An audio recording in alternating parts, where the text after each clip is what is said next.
আসসালামু আলাইকুম viewers, welcome to my other new blog. আজকে আমি যাচ্ছি আমাদের ফ্রেন্ডদের বারবিকিউ পার্টি কভার করতে। সো সময় ওয়েস্ট না করে লেটস বিগিন।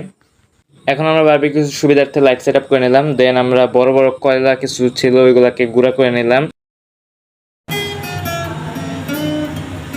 এখন আমরা বারবিকিউ নিতে পর অয়েল ব্রাশ করে নিতেছি। আজকে পার্টিটা অ্যাকচুয়ালি হুটহাট করা হয়েছে। ম্যাক্সিমাম টাইম দেখা যায় যে আমরা অনেক দিন ধরে প্ল্যানিং করে দেন আমরা পার্টি করি, বাট আজকের পার্টিটা অ্যাকচুয়ালি হুটহাট করা হয়েছে এবং কিছুদিন যাবত বৃষ্টি চলতেছে। আমাদের প্ল্যানিং ছিল তবুও যে ছাদে করব আমরা, বাট বৃষ্টির পানির কারণে আমরা ছাদে করতে পারি নাই, আমাদের এটা ইনডোরে করতে হয়েছে। এ জায়গায় আমরা 8জন ফ্রেন্ডের জন্য 4টা মুরগি এনে দিয়েছি এবং পেশেন্স কম থাকার কারণে আমরা 4টা মুরগি একসাথেই দিয়ে দিয়েছি। এখন আমরা বারবিকিউ করতেছি আর আমাদের দুইটা ফ্রেন্ড গেছে বাজার থেকে তন্দুরি রুটি আর কোল্ড ড্রিঙ্ক নিয়ে আসতে, ওদের বলে দিচ্ছি যাতে কোনো ইসরায়েলি কোল্ড ড্রিঙ্ক না নিয়ে আসে। এই দেখতে পাচ্ছেন আমাদের বারবিকিউ হচ্ছে আর আমাদের ফ্রেন্ডরা এখন ফটোগ্রাফি করতে ব্যস্ত।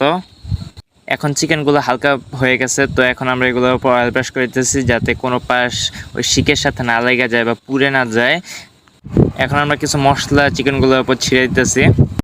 এখন আমরা ম্যারিনেটের সময় যে ঝোলগুলো ছিল ওইগুলো ব্রাশ করে দিতেছি। আমাদের বারবিকিউ প্রায় শেষ পর্যায়ে, তো আমরা আমাদের সফট ড্রিঙ্কগুলো গোছায় নিলাম। আমাদের বারবিকিউ করা শেষ, এখন জাস্ট 2টা পিস রয়েছে। 2টা পিস বড় থাকার কারণে কুক হইতে একটু বেশি টাইম নিচ্ছে। আমি একটু হাত ধুতে গেছিলাম, তাই এসে দেখি সবাই খাওয়া শুরু করেছে আমাকে রাখাই। তো আমি এসে বসে বললাম, সবাই দোয়া করবেন। Okay viewers, thanks for watching.